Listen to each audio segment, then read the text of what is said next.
Okay, welcome. This is the Standing Committee on Health and Social Development. My name is Gordon McNeely, and today is Wednesday, June 16th, and we'll just do a call to order, and I'll introduce the committee members here with us today. Zach Bell, Carla Bernard, Sydney McEwen, Rob Henderson, and Michelle Beaton are here, and at this time, could I get an adoption of the agenda? Okay, Carla Bernard, and we've got a presentation today. We have the CEO of Health PEI, Dr. Gardam, and he's going to talk about various issues around Health PEI and things regarding our healthcare system in province of Prince Edward Island. So with that, I will pass it over to you, Dr. Gardam, and thank you for coming and scheduling us in the morning here today. And if you have a brief presentation, and then we might hold questions to the end of each section and go from there. Yeah, great. Thanks very much. Am I projecting okay? You can hear me? Great. With all the plexiglass around, it's a bit weird, but I understand it, obviously. Yeah, it's a real pleasure to be here today. I will be giving you a bit of an overview of issues that I see are particularly pertinent with Health PEI. Those of you who have heard me in the media here know that I'm fairly blunt. I expect blunt questions from you, and you'll be getting blunt answers from me, so hopefully we'll get along fine. So I'll just get right into it. So Health PEI at a glance, as you know, according to the legislation, we're a Crown corporation, and I appreciate the recent changes to the legislation to allow Health PEI to be a little bit more independent. I think that's important. I think I was quoted in the legislature saying that I thought that was important, so I'm sure that's not a surprise to you. Crown corporations are important. I mean, the reason we create them is so that we have arm's length ability to make decisions, and we're not having our head turned every 5 minutes by politics, et cetera. I still believe we're not a Crown corporation the way I'm used to seeing Crown corporations. I do believe Health PEI is very tightly held by government, and that's a challenge, and I believe that's been a challenge from the day Health PEI was created. I've spoken to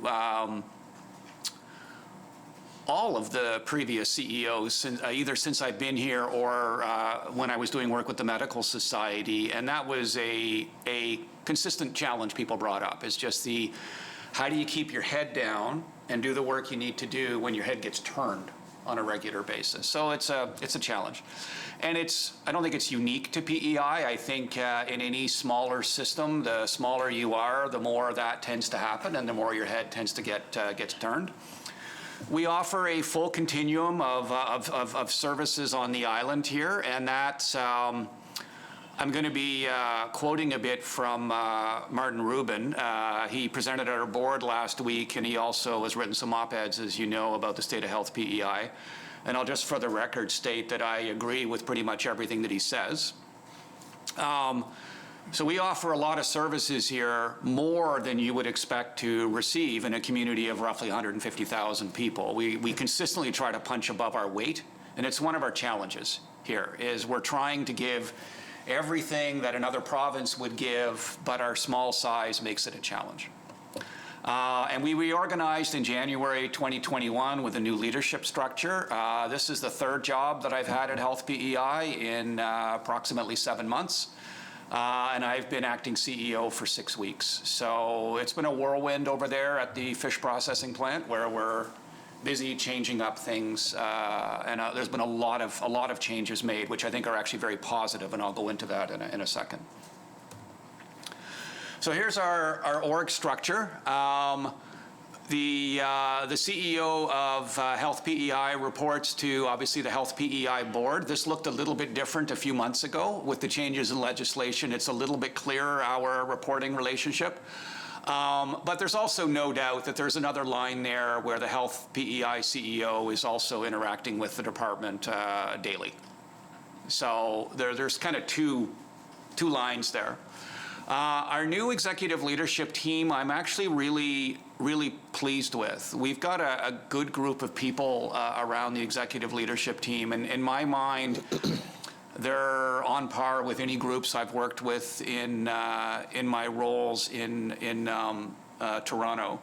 So our Chief Operating Officer is Corinne Rouswell, who's been around in PEI and has worked elsewhere as well for quite a while. She's brand new in her role. But she is already, that job is to knit together all the silos. And oh my God, for such a small system, there's a lot of silos. And so that job is to try to knit things together so a decision made over here, which impacts over here, we figure out before the impact happens, right?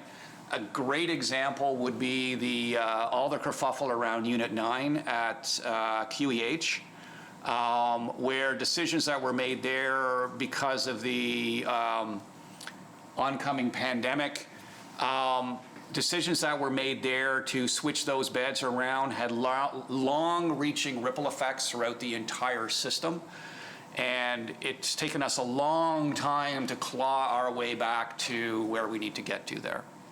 And so that role, whereas that decision might have been made somewhat siloed, only thinking about mental health and addictions, now with this new structure, things aren't allowed to pass go until we really work out how it's going to impact us. You might think that slows things down. On the contrary, it speeds things up. I'm hoping people are going to tell me a little while from now that Health PEI is more nimble than what they're used to. We should be nimble. We should be able to turn things around very quickly. We cannot. And I'll get into some of the reasons for that. But that Chief Operating Officer, in my mind, is really key. Underneath that person, we now have 3 executive directors, one of which we just announced we filled yesterday, actually either yesterday or today. The other 2 will be filling hopefully in the next few weeks. The Chief Medical Officer role is Dr. Kathy McNally, who's been working in PEI for roughly 2 decades. Who's had a series of leadership roles throughout the province, including with the Medical Society as well. She has her hands full. And some of your questions later might be related to some of the issues that she has her hands full with, but there's a lot of work to do in that particular portfolio. Marian Dowling, you all know, her role has remained more or less the same. Kelly Hawes, as our Chief Financial Officer, has remained roughly the same. Our Chief Administrative Officer is new. This is Belinda White, who comes to us from Health Canada, where she was a senior leader there for 20 years. She's an Islander returning home. Health PEI hugely depends on Islanders returning home. That's our #1 recruiting strategy. And I'd like to expand on that. The first question people ask me here is, what's my link to the island? I don't have one. I was invited here to see if I could help make the healthcare system better. That's my link. But a lot of people here, they all have links. And so one of the key things that Belinda's in charge of is human resources, which is another area that we have significant challenges with in terms of our ability to work with our staff, mentor our staff, work on trying to retain our staff. We don't have a lot of resources in human resources, including until recently we didn't have an executive director there. So we're slowly shoring up the system to be able to move forward.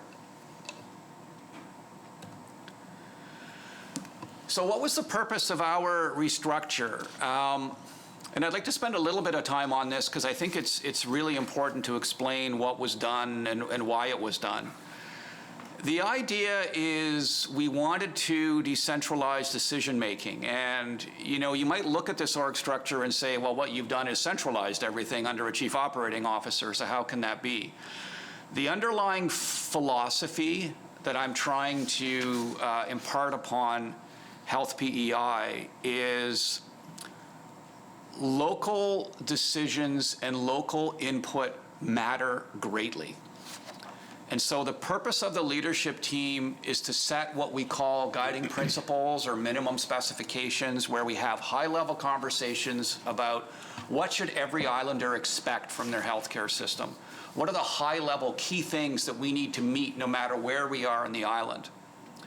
But after that, how you want to figure that out in Tignish or Summerside or Surrey or whatever, that's where the local flavor comes in, right? And programs may look different in different parts of the island as long as they're meeting those kind of needs.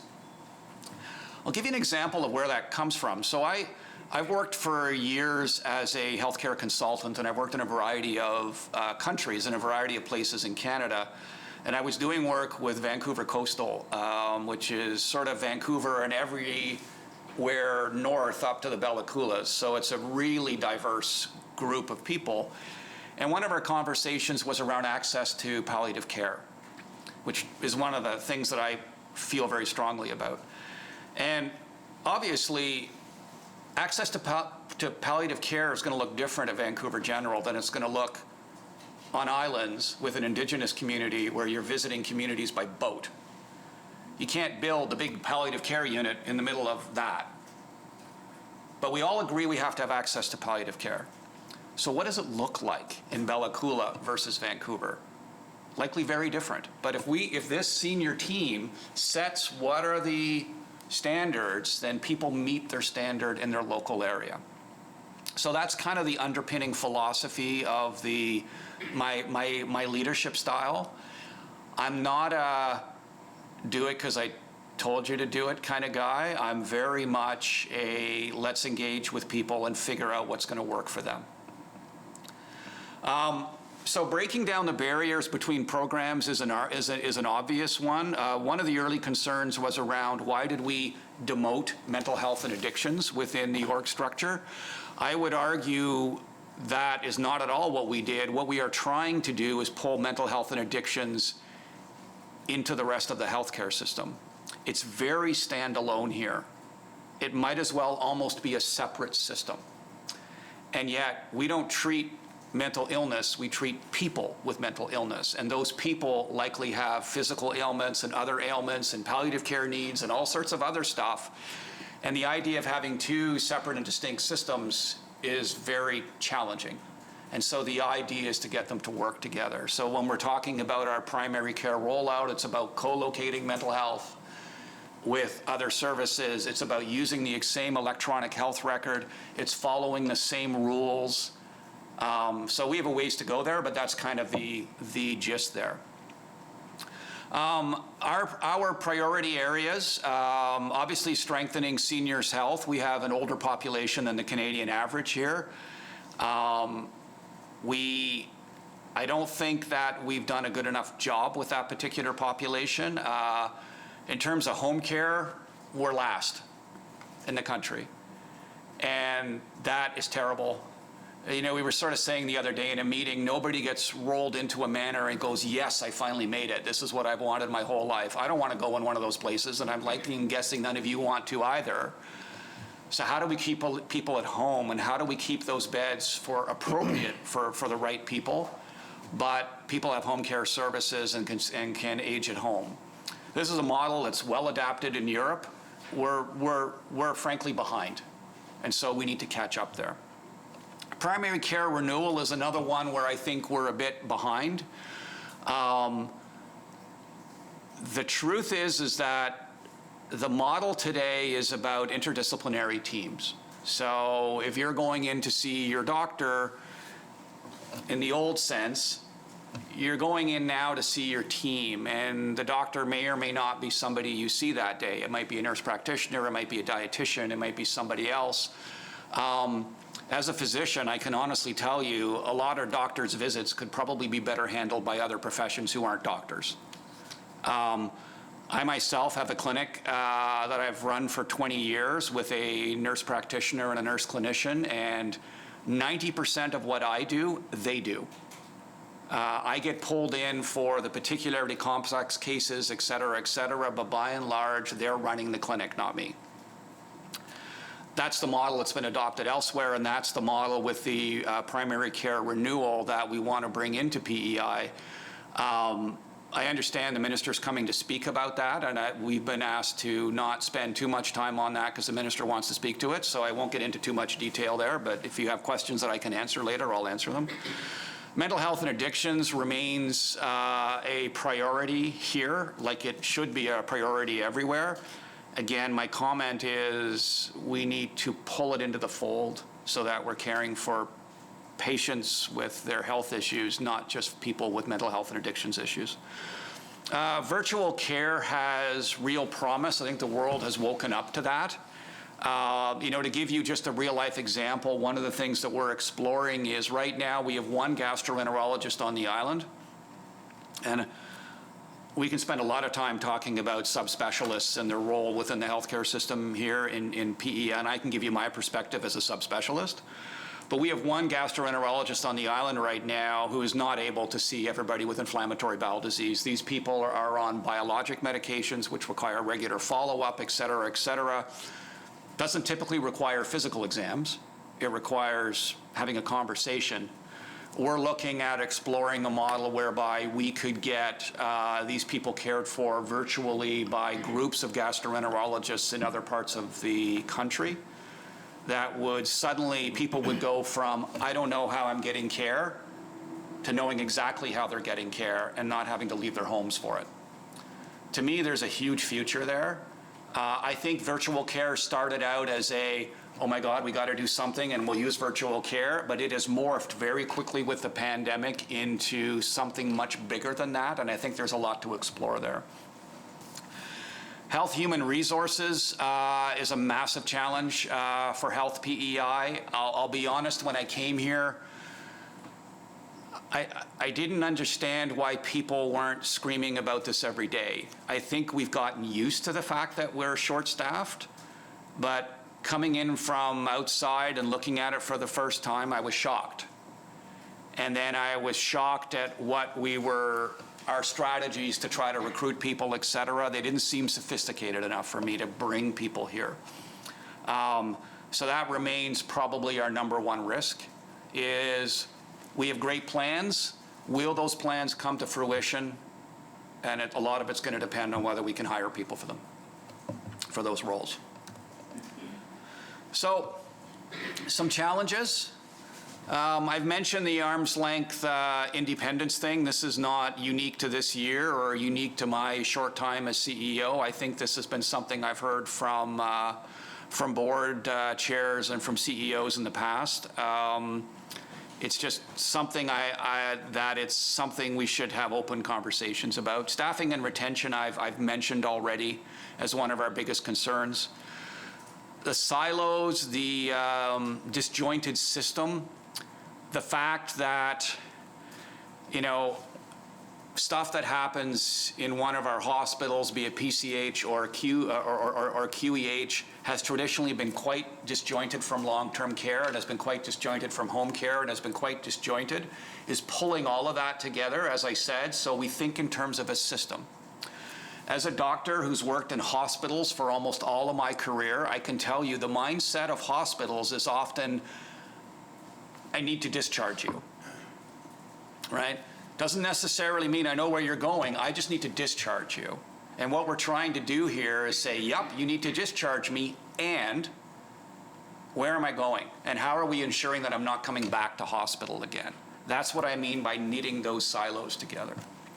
We need to develop trust and engagement with islanders. I don't think Health PEI has a particularly good reputation on the island. And, you know, people don't know me. They're not going to trust me until I prove to them that we're actually doing some things here. So that's going to take a while. We have a long-standing reputation of unresponsiveness. People not answering. I got an email this morning from a lady who emailed me a couple weeks ago who said I got to get this straight now. Her dad was in a particular manner. Mom is in a different manner because mom couldn't get into the dad's manner, so they're living apart at the end of their lives. And she emailed me and asked, is there anything I could do? And I said, well, I don't know, because I'm still learning, but let me figure it out. So I went to our long-term care people and said, what's the deal here? They explained to me what was going on. I said, okay, well, keeping people apart has got to be a pretty big priority for us to fix that. Anyway, long story short, they're now together in the home. And I got a lovely email from her just saying, like, no one's ever responded to me before, so thank you. We have to be responsive. I said a few weeks ago on Compass, I think actually, about a health ombuds person role. There's a number of people out there, I'm sure many of whom have contacted you, who have issues with Health PEI, issues with their care.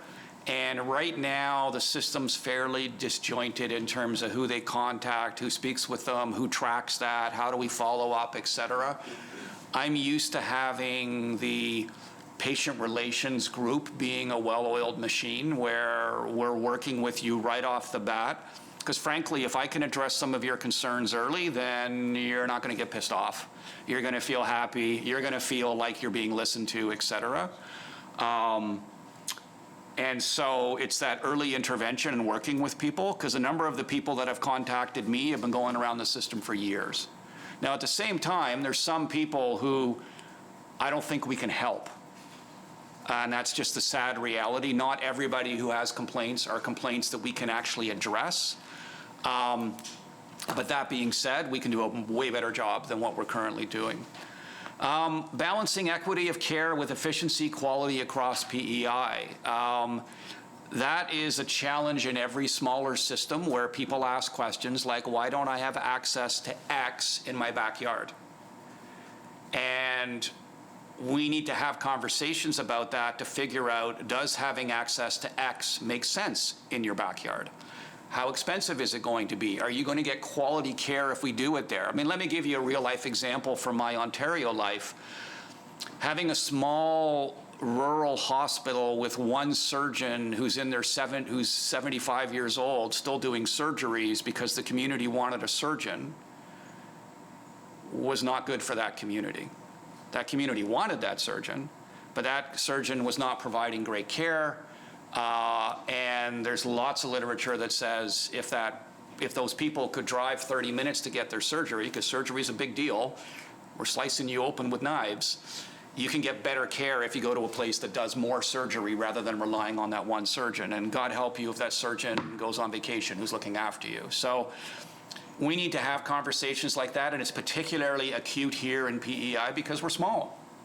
So in my mind, we want to offer as much as we reasonably can, and we want every islander to have reasonable access to the services that they need, and there will be some services that are not going to be available on the island. We can't keep 3 neurosurgeons busy, and we can't hire 1 neurosurgeon. You're on call 24/7. That doesn't work. You have to have at least 3 to be able to have some semblance of practice. And that's a reality, and that's why I'm working with Nova Scotia and New Brunswick, and for IBD, for the inflammatory bowel patients, Toronto. Virtual care, you can do all sorts of stuff nowadays, but the idea is that we're connecting people with specialists that we can't reasonably have here on the island. Let me put it this way, I'm an infectious diseases physician, I'm the only one on the island. I don't practice here, and I did that for a reason, because if I did, I would drown. I wouldn't be able to do my job. You're never going to be able to recruit me here as a practicing doctor, because that has warning bells all over it for me. I want at least 2 or 3 other infectious disease doctors with me so I can form a practice. There's not enough business. It's just a reality. If we were 500,000 people, you could do it, but at 150,000, you don't have enough business for me. And so that's our challenge, and that's just a reality we should have conversations about. Internal and external communications, we don't really have control of our communications currently, and so this is an area where we're very tightly linked with government. You may have seen some of the emails I've been sending out to our staff where, you know, I talked about Pride a few weeks ago. I've got a bunch of things that I'm sending out to staff, but we don't have an intranet. We don't have ability for people to go there and actually get all the information from Health PEI. We're a couple decades behind the times in terms of the ways that we can communicate. And then with respect to external communications, You know, it's only recently that we've been given control of our own social media accounts. So I believe if we're going to dig ourselves out of the hole that we're in, a lot of that's going to be communication. And it's going to be speaking directly to islanders. You may remember that slide there earlier with the community advisory groups. They don't advise Health PEI, they advise the department. I would like to see Health PEI hearing from islanders, communicating with islanders, working with islanders, because right now we're a little bit hamstrung. And I mentioned a lot of the challenges with respect to our size, which is just the reality that we have. I mean, Martin Rubin went so far at our board, I thought it took guts to say this in front of the board of Health PEI, but he basically said Health PEI shouldn't have its own healthcare system. It should be run by someone else because we're too small to run a healthcare system. I get his point, because there are challenges that come with trying to have a full-service healthcare system in such a small market. But you know, politically, we're not getting rid of our healthcare system. No province is gonna do that.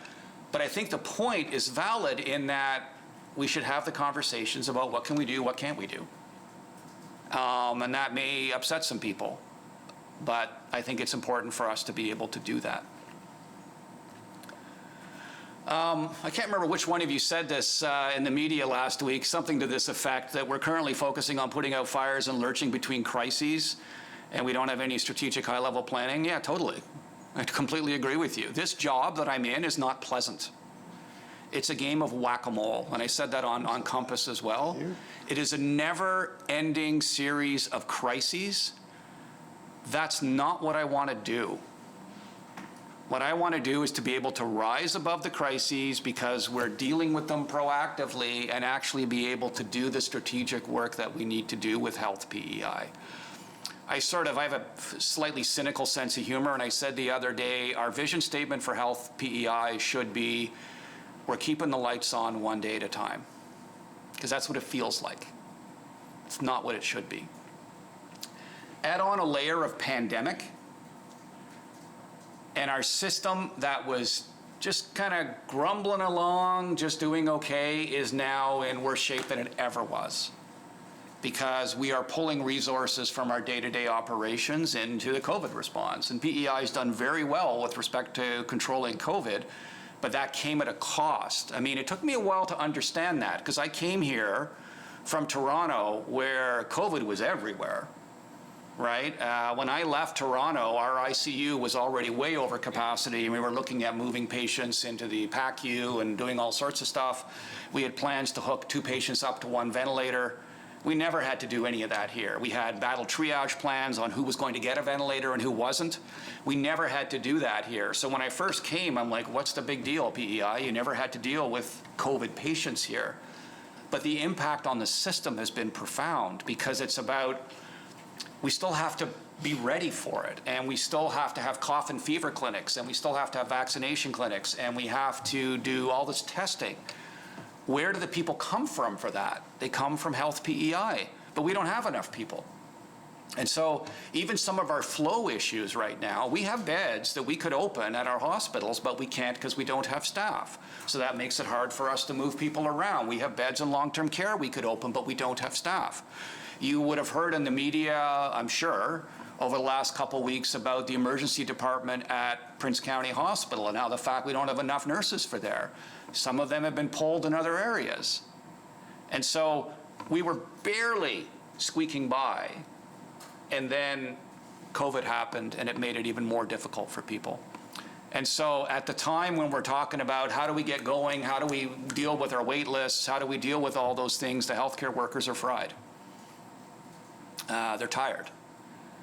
And so it's not a great time to do this job. There's a lot of things happening all at the same time. And I do agree entirely with the comment that strategic high-level planning and implementation are lacking. They are. I lurch from thing to thing. And that's not a way to run a healthcare system. Progress areas. So I've mentioned a fair bit about virtual care. I think there's a lot of opportunities there. I don't see that as next best. I see that as we can get care for islanders that they would never be able to get on this island.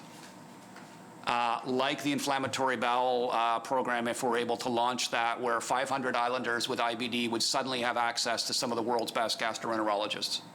That's amazing. I'm very happy with that. The primary care roadmap, it's going to be a bumpy road. One of our main bumps is going to be hiring people, 9.6 family medicine physicians. PEI is a bit of a hard market to recruit to. Right? Most doctors train in larger cities. Almost all doctors in family medicine want to work as part of these interdisciplinary clinics now. But we still have a number of practices on the island that are solo physician practices. It's been proven to be very hard to switch out Dr. A and put in Dr. B, because Dr. B is like, what the hell? Where's my nurse practitioner? Where's my this? Where's my that? This is not what I'm used to. So that's going to be a challenge. I am completely in support of this roadmap. It'll be bumpy to get us there. And I think it'll be bumpy partially because I think, it's going to take a while for people to understand the benefit of this model and the fact that you being able to see the right kind of professional when you've got a question is a benefit to you rather than you always have to see the doctor. Problem identification and solution focused. An example I put here is moving towards a provincial surgical services plan. We have 2 hospitals where we do surgery right now. They have traditionally not talked that much to each other. They need to talk to each other. And our surgical program is so small here that we should all be one big happy family. What I would like to do right now, QEH is over capacity, PCH is under capacity. I want both of them at capacity. We should be doing more surgeries at Prince County Hospital. We should be figuring out which surgeries are where. The more complex surgeries are naturally going to go to the bigger center that has more ICU beds, more specialists, et cetera. That's the model that's used around the world. But my main base right now in Toronto is Women's College Hospital, which is a 100% ambulatory surgical center. They do knee and hip surgeries. You go home 4 hours later. That's the future. We should be doing as much as we possibly can as ambulatory, and we should be doing as much as we possibly can in Summerside. We should use those two facilities. The minister and I presented to City Council a couple weeks ago because there was one thing I've been shocked by in PEI since coming here is the speed of rumors is amazing. Faster than the speed of light. By the time we got to City Council, we were closing Prince County Hospital. And I'm like, what? Nobody's closing anything. We're just trying to sort out our surgical services, and you may have comments about the surgery thing. I'll answer what I can. Some of it I can't answer. But I mean, it's about really creating resiliency, the best possible program that is province-wide, so a provincial anesthesia program, a provincial surgical program, et cetera, where now we're not fighting for resources between the 2 hospitals. We're all in it together. Culture change starts at the top. Our new executive leadership team, I've been told that the change of mood and the change in conversation at that table has been positive, that people are seeing some positive impacts with that. Health PEI needs to be more than a bureaucracy. And when I first arrived here, it felt like a bureaucracy, and not in a good way. We need to be far more responsive, a lot more listening, and a lot more challenging as well. And our system flow, as I've mentioned, I think we're starting to see some evidence that things are starting to work a little bit better in terms of movement between the system, because again, it's all coming to one area and we're looking at the system all the time rather than just one-offs. I think Health PEI has partially been built on a series of one-offs. Small little programs that have been developed, but nobody's thought about how they're knitted together. This is all about the knitting. How do you pull them together? So next steps, Health PEI is posted for the new CEO. The planning has started and is well underway in priority areas such as home care. We've worked out what kind of electronic health record we're going to use in home care, which is going to bring us into this century, as opposed to documenting on paper, which is huge. What's our biggest roadblock there? Staff, right? That's going to be our biggest roadblock. The planning is underway for the primary care health teams. I have my own personal philosophy is that I believe we should build these family health teams in an iterative fashion, work with the people who want to work with us, figure out where people are very interested, doctors are very interested in it, figure out where there's a great need, start there, spread elsewhere, rather than trying to perfect the whole thing and then just implement it. I'm all about figure it out as we go and learn from our mistakes and then do a better job the next time. We're identifying longstanding issues and finding solutions. Honestly, you know, our sort of, I guess, challenge has been that every rock we lift up, we don't like what we see underneath that rock. There have been a few positive, and we don't put the rock back down. They always have. Right, we always have. And I think the reason why I feel like I get kicked in the head 17 different directions is because I'm not putting the rock back down. I'll be honest, I've got nothing to lose here, right? I came here because I was invited to come here to see if I could help the system do better. I'm not from the island. I don't need to work on the island. I'm here, I think, for the right reasons, and I'm going to push it as far as we can go. And we'll see. One thing I do want to say that I should have said earlier, because I've also learned very early on that whenever I say about figuring out our resources, somebody interprets that as, aha, he's closing Western Hospital. I'm not. There are no plans to close any of those facilities. My thing is, we need to figure out what they should be doing to serve their community better. Right now, they're kind of glorified long-term care homes for the most part. That's not the right place for those people. I've worked with a number of small communities. I mean, one of the reasons I think I came here is because I've always been attracted to working with smaller, resource-poor settings. I did a lot of work in upstate New York for the same reason, right? It's a relatively poor part of the United States, and how do they maximize their care that they can deliver with the kind of the hand they've been dealt in terms of having a small population and a wide geography, et cetera. Those small hospitals are the keystones of their communities. We saw this in Ontario, where 25 years ago, Mike Harris closed a whole whack of community hospitals, and the province still has not recovered from that. There may be scientific reasons why you do that. There may be financial reasons why you do that, but there's also a very real community reason why you need to rethink that. And in my mind, it's about what could this facility be to better serve its community rather than closing it. We've got some tough choices, right? I mean, if you look at the Kings County Hospital in Montague, the place is kind of falling apart. Roof leaks, there's a bunch of issues there, and we need to have conversations around, are we going to build something new? What's it going to look like? What kind of services should we offer? Because when that was built, you know, half a century ago, healthcare looked very different than it does today. So I think there's some interesting stuff there, and I think that, you know, one of the things I said to people when I first came here is there's no fundamental reason why Health PEI can't be a model for the rest of the country. We're not. But there's no scientific reason why we can't be a model for the country, but we have a bunch of stuff to work on in order to get there. So I'll just finish up. This is my last slide on sort of specific issues, some of which I mentioned, but I'll get into more detail here in a sec. So Prince County Hospital, as I said, I was surprised to hear from the City Council that there was a rumor going around we were closing it. We're not. We want it thriving. It's not as busy as QEH. Only 20% of provincial general surgery happens in Summerside, 80% happens in Charlottetown.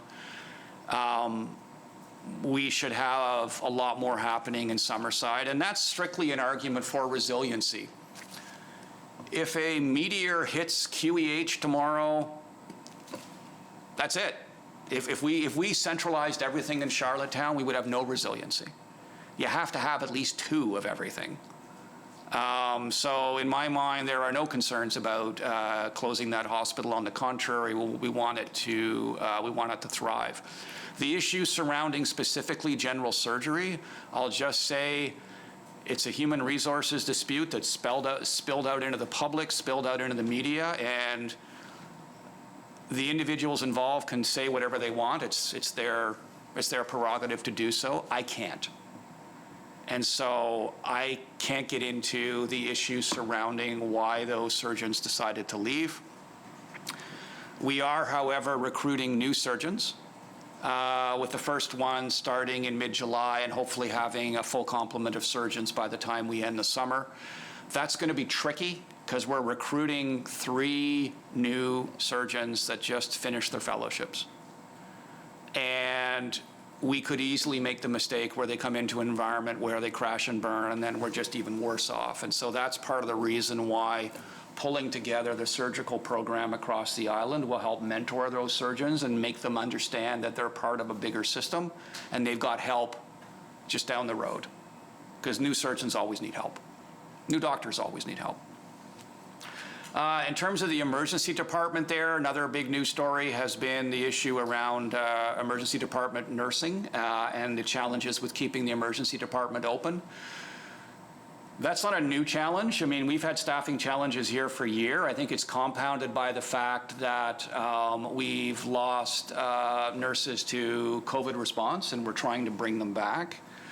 We've lost people to Veterans Affairs. We've actually lost a lot of nurses to Veterans Affairs. We've lost nurses because, frankly, Health PEI hasn't been the greatest employer, just to be perfectly honest. I don't think our recruitment efforts have been as slick as they need to be. If we're so desperate for nurses, it should be one click on a website and we should be able to hire you within a couple weeks, and we cannot do that.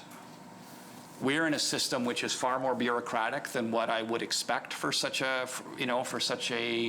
small system, and it can take us months to hire people. But so we're working at that. There was a lot of discussion in the media regarding using advanced care paramedics to do some of the triage at the hospital. That's not my preferred option at all. I would rather use nurses, and I told the nurses union that point blank. We would far rather use nurses. If we get stuck in a point where we actually do not have nurses and we have to close the emergency department in Summerside, that gets to the point where I feel we have to try other things, but I don't want to go there. I'd rather have nurses doing nursing jobs. Staff retention, I've talked a lot about. We recently did a project doing exit interviews. We have not traditionally done a lot of organized exit interviews at Health PEI. They'd be done one-offs by managers, like, Michael, why are you leaving? But it wouldn't necessarily be something that was captured more system-wide. So we did that fairly recently, and the reasons people leave are the reasons you would expect them to leave. They don't feel supported, they may not like their manager, they feel overworked, especially with COVID, where there aren't enough staff, and so they're asked to do additional shifts, et cetera. It's nice to pay people time and a half, but when you're tired, you don't really want time and a half anymore, you want a break. And so those are some of the challenges that we face, and you can imagine as we lose more people, it just gets worse. It's a negative reinforcement loop. One of the interesting organizational things here with Health PEI is we don't recruit our own staff.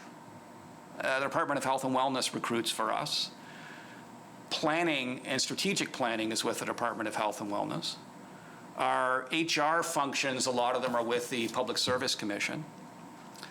And so some of our challenges are things that we have to work with multiple groups to try to figure out. And so we're having those conversations now.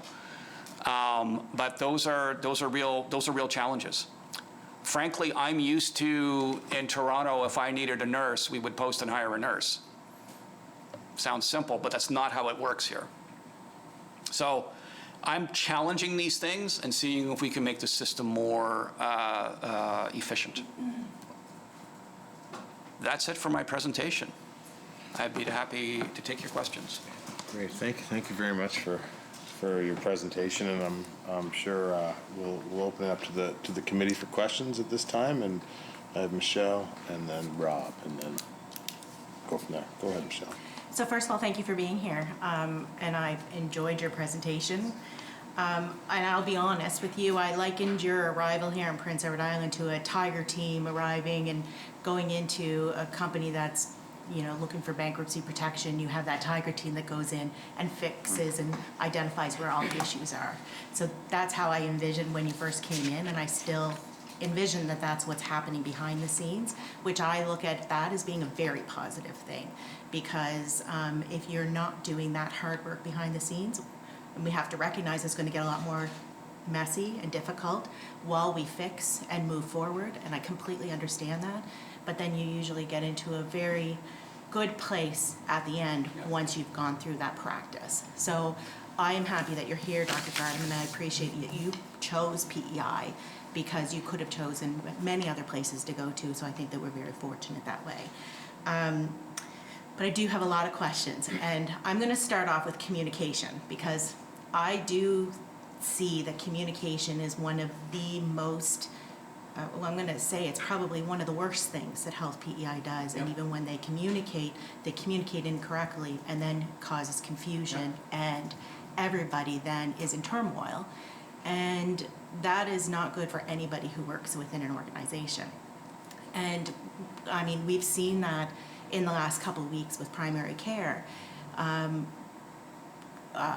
There is when we have almost 20% thereabouts of our doctors retiring in the next 5 years or so, and that is something that requires mitigation plans and a strategic plan as to how you're going to handle that that patient base. Mm-hmm. But if you're not preparing your patients, the patient lists for the changes well in advance of the changes that are ever happening, you have basically abandoned them. And you can prepare somebody for change, but not if you don't communicate. And so I appreciate that you've recognized that communication is a huge part of this. So I will start with primary care, if I could. And you said that you are working on bringing in 9.6 new family physicians. And so I think my question that I would have from that perspective is, where are they being integrated to, and how are you communicating to the physicians out there that might be at their end of career, so that they're moving into retirement to celebrate a really strong, healthy, productive career, because that's what we want our physicians to feel as they retire.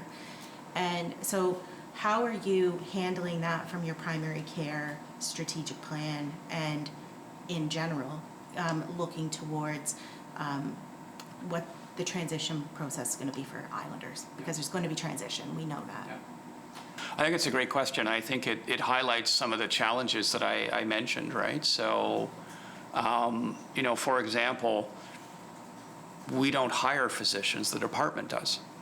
And so we work with the department to try to figure out what we're needing, but you've got two different groups.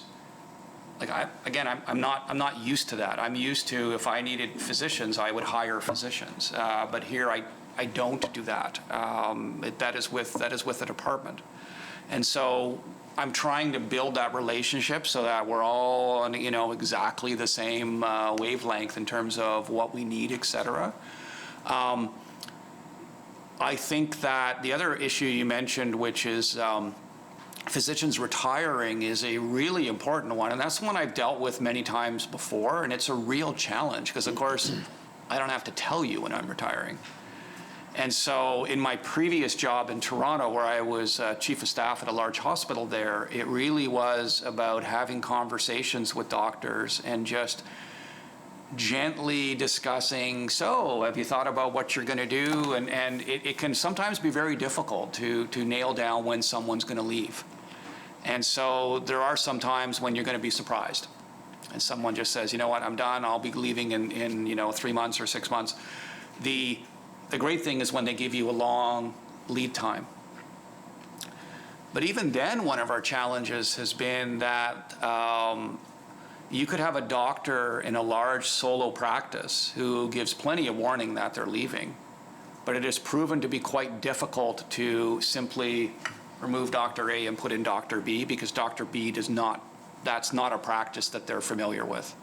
How it works, how many patients, the various support structures, et cetera, et cetera. So it is a very more messy than you would like it to be process. The other thing I'll say with respect to communications is that we are not always at liberty to communicate what we'd like to communicate. We do not have independence in our communications. And so, I mean, I think I've been fairly blunt here today, but I would be very happy to be blunter in some of my communications, but you're not able to do that. And I think that goes back to the speaking about that the Health PEI is a very tightly held Crown corporation, and it always has been. It's not unique to this government. I think from what I understand from previous CEOs, it's always been that way. That's just kind of the way we were created. What I would like to see is, and the other thing I'll just mention is the putting people on the registry here is clearly a trigger for them, because it's like people feel abandoned. Now, I would argue, at least with our virtual care, with the contract we have with Maple, that people do have access to something, but it's not the same as what they would want. And so it is going to be rocky, I think, for several years, as we have also the oldest doctors in Canada, right? So as people leave, as doctors retire, it may very well be that we can't just flip another doctor into that practice, because that's not the kind of practice we want anymore. We want a much more interdisciplinary practice, and so it's going to be messy for a few years. If we are able to recruit that number of doctors, though, that will have a massive impact on the registry. And we're looking at hiring, I want to say 7, but I believe it's even higher than that, nurse practitioners right now. Not everybody likes having a nurse practitioner. I would argue it's because they don't understand what nurse practitioners do. I think it's an old-fashioned notion to think that they always have to see a doctor. I think nurse practitioners, frankly, do a better job than a lot of the stuff that I do. We have our roles. We overlap, but we have our different skill sets, right? So it's a big challenge, and I totally get what you're getting at, and we have to navigate it openly, honestly, communicating what we're doing, helping people not feel that they've been abandoned, while recognizing that it's hard to recruit here at the same time. It's going to be quite the juggling match. It really is. Michelle? And all of which I completely understand. But if we're in a place right now where we've already said we're going to a different model, we're already in a transition plan, so I would expect that that plan should be well documented before it's ever announced. And I understand that doesn't happen in the political world, that we announce things before we ever even start building it. So, because we're good at announcements, not necessarily building stuff, but. At this point in time, where we understand that there is going to be a change in patient care over the next, call it 3, 5, 10 years, that communication and that education needs to start happening, and I do think.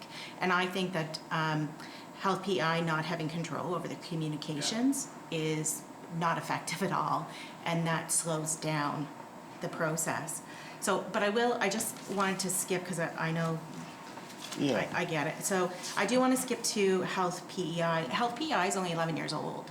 It was only created in 2010, and it came from what I believe, like that report, the Corpus Sanchez report, in which it was very clear in that report of 2008 that says this is an entire solution. You can't pick and choose pieces of that report and implement them, which is what PEI essentially did. We put in the governance, which is great.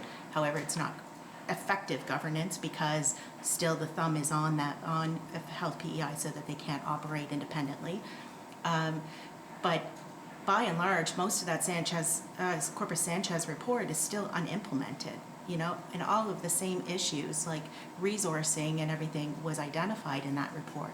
But what I did find interesting in that report is how it looked at the cost to provide care and then that cost for each decade. So I think it said at that time $1,500 to take care of somebody that's in their youth, right? Like under, I think it was 40. And then every decade after that, the cost of care doubles. And so when we look at long-term care, for instance, and we hear often that our hospitals are being used as a place to put people while we're preparing for long-term, while they're preparing to get them a bed into long-term care, which is absolutely not a cost-effective solution at all, nor is it nor does it give patients and islanders dignity why they are waiting for that transition. Yep. So do you have any thoughts on where we're working there? Because that's a very big strain on our hospitals as well, because they're now doing work that was not necessarily what they were trained for, because they are just in a holding pattern. So is there a plan that you are looking at for that? Yeah, I mean, there is with our whole reorg, as I was saying, there is definitely a focus on shifting away from what we've been doing to that future that you describe. So an ideal future would be you get hospitalized for something and let's say you're 75 years old and you have a number of comorbidities, but you were independent at home before you came in. What happens now is you languish in hospital and then you get deconditioned and then we have no choice, but you end up waiting for long-term care bed, which could take a couple of years.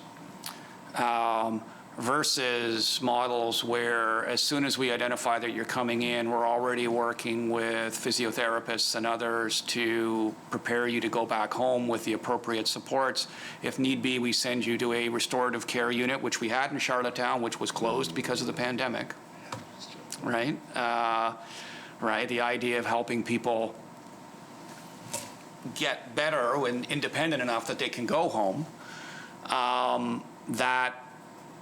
that's the model. That's the model we have to have going forward. So the default is not you're just going to sit in the hospital. And that's going to take a few years to turn that ship, right? We're not turning that around overnight. But the idea that there is an interest from government investing in home care, investing in seniors care, those are all good things. A lot of it's the rate limiting step is going to be staffing. But we are doing things already, as I mentioned, with the electronic health records so that we can actually clearly document with the, figure out where people are. Exploring models, how do we help people get training to work in that kind of environment if they wanted to and make it as easy as possible for them to do it. There's no one solution. It's like a multifaceted solution, but it's one of the biggest things that weighs on my mind. I'm not super worried about hospital care here. I think we do a fine job from a hospital care. It's everything else. And as you know, hospitals are the 800-pound gorilla in any healthcare system. They suck up everything. And I know because I've worked in hospitals my whole life, and that's what we did, right? We sucked up all the resources. But here you have to have that shift to not hospitals. It's going to take years. But there's clearly an understanding we need to get there. To me, it's heartbreaking when somebody comes in and that's it. They can't go home again. Michelle? Okay, I'm going to jump again to something that you had said, Dr. Gardam, about you had talked about neurosurgeons. So we have 3 neurologists here, right?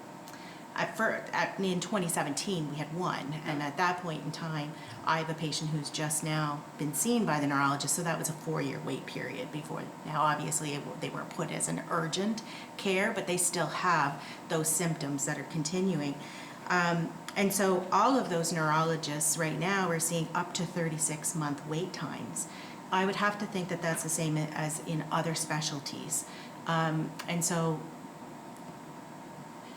when we say maybe we shouldn't have that, but we have such extensive wait times in order to see specialists, it's hard to say maybe we shouldn't be offering that service because we don't have enough people that require it when we have wait lists that are 36 months long. So, and I understand that some of that has to do with referrals, because when doctors refer, they refer to a specific doctor, not into a repository where then somebody is triaging it and sending it out. Maybe that's something we also need to look at, is how we triage and refer patients.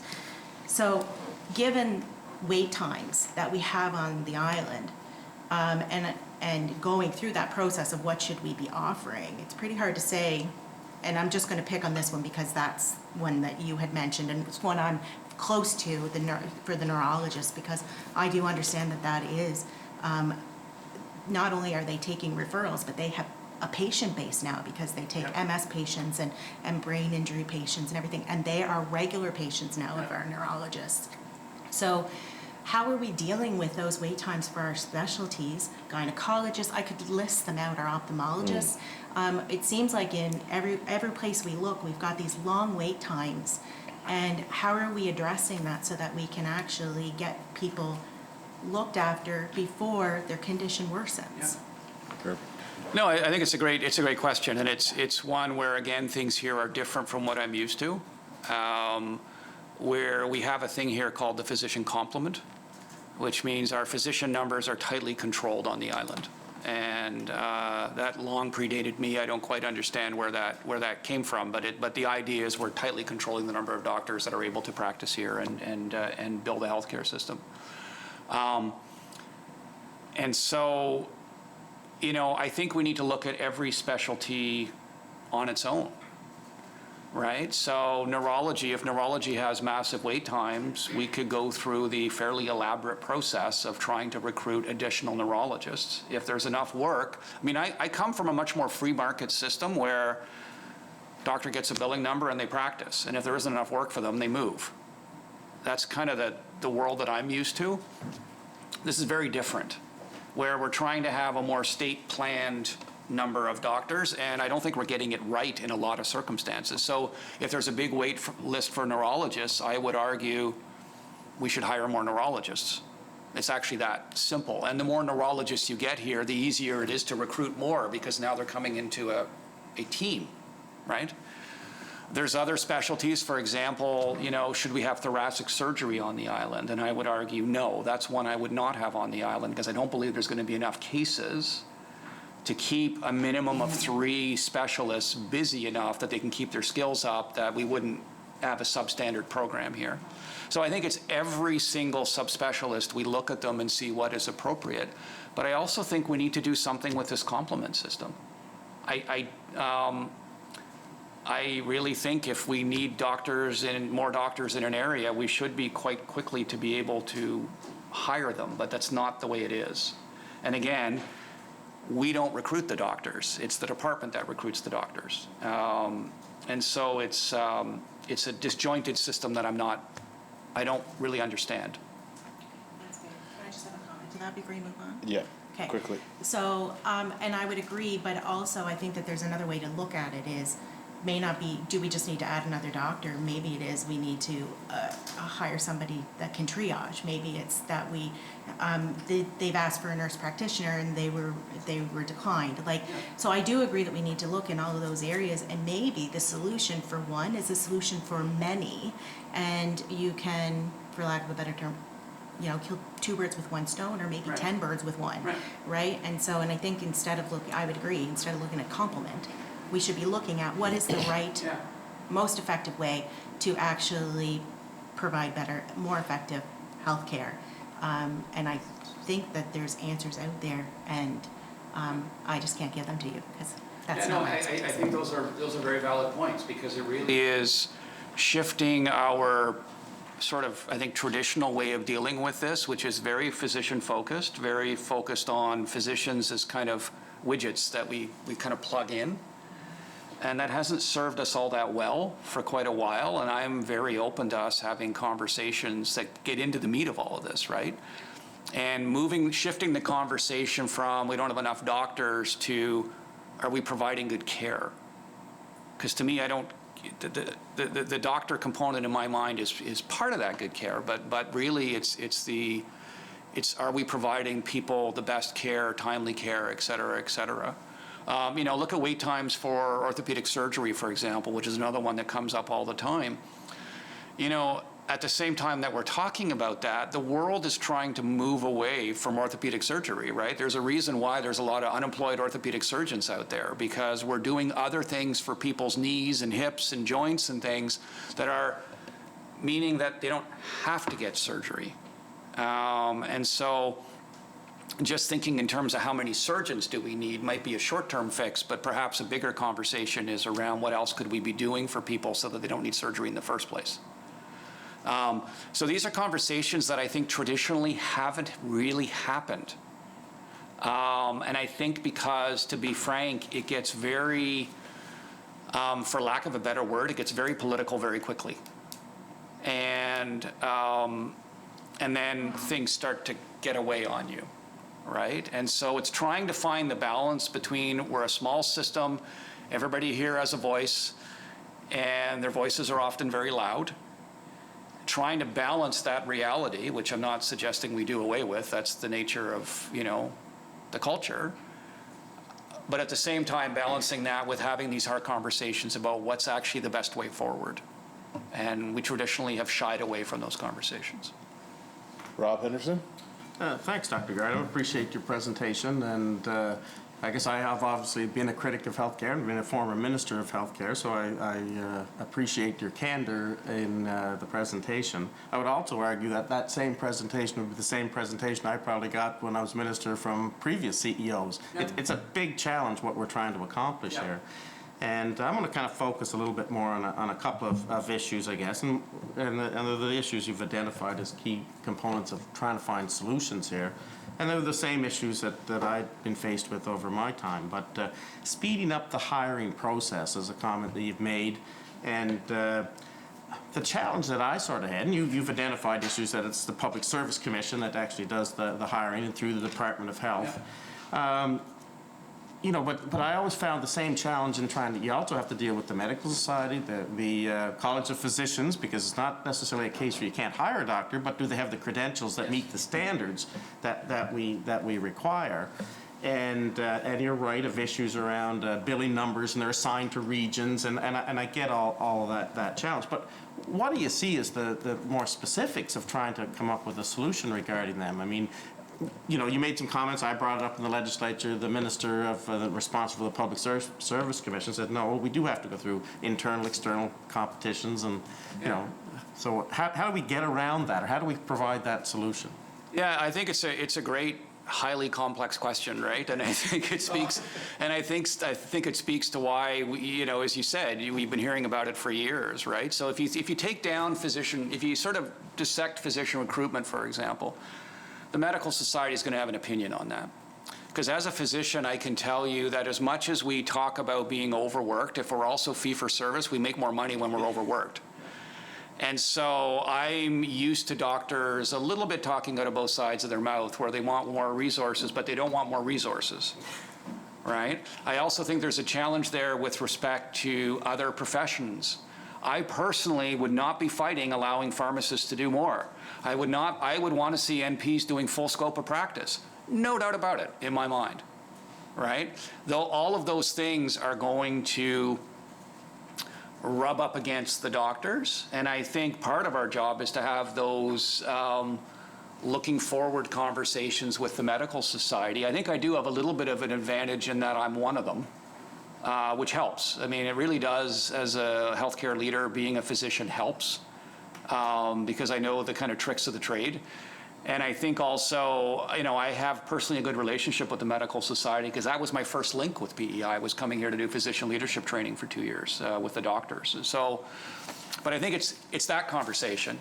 Then it's the conversation around recruitment and retention, which rests with the department, where I think traditionally, I do believe we've a little bit treated doctors like widgets. So we need an X. Oh, we found somebody who's got that training, and we can plunk them in.